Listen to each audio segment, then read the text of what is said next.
खुद ही को कर बुलंद इतना कि हर तदबीर से पहले खुदा खुद बंदे से ये पूछे, बता तेरी रजा क्या है।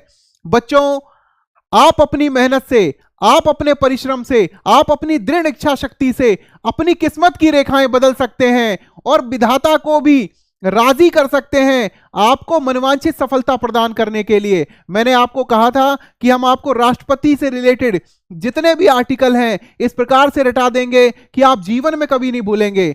आपको राष्ट्रपति से रिलेटेड जितने भी अनुच्छेद हैं उनको याद करने के लिए ये मैंने ट्रिक लिखी है। आपको लिख लेना है राका निरी पपायो दशम, राका निरी पपायो दशम।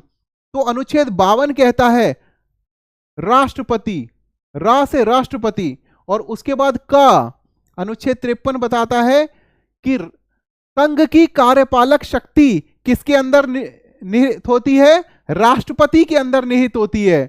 उसके बाद अनुच्छेद 54 जो कि बताता है नी से निर्वाचन, अनुच्छेद 54 कहता है राष्ट्रपति का निर्वाचन।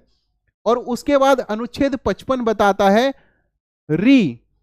अनुच्छेद के राष्ट्रपति के निर्वाचन की रीति, किस प्रकार से निर्वाचन होगा। तो एकल संक्रमणीय मत से होगा और समानुपातिक प्रतिनिधित्व प्रणाली से होगा। वो कौन से अनुच्छेद के अंदर हमें पता चलता है, अनुच्छेद 55 के तहत निर्वाचन की रीति। उसके बाद अनुच्छेद 56 कहता है पदावधि, राष्ट्रपति का कार्यकाल कितना होगा। तो अनुच्छेद 56 हमें ये जानकारी देता है राष्ट्रपति का पदावधि कितनी होगी।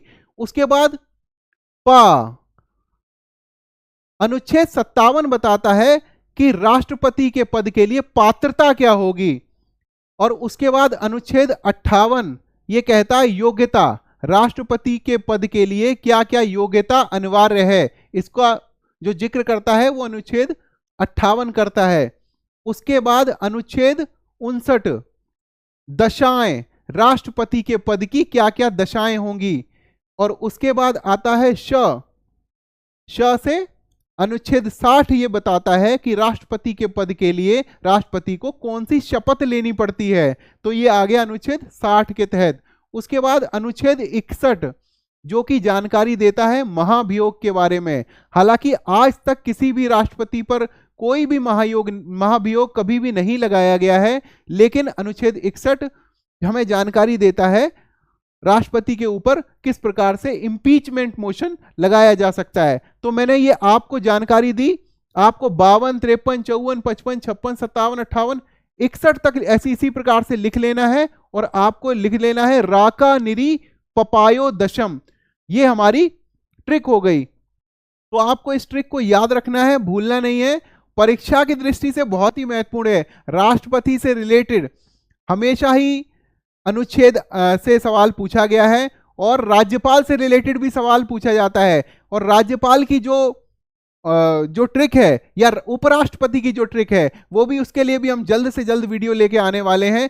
आपसे भी से अनुरोध है कि आप हमारा ये राका निप पपायो दशम राष्ट्रपति से रिलेटेड जो इंपॉर्टेंट अनुच्छेद हैं इनको याद कर लीजिए, क्योंकि ये परीक्षा की दृष्टि से बहुत ही महत्वपूर्ण है। तब तक के लिए थैंक यू।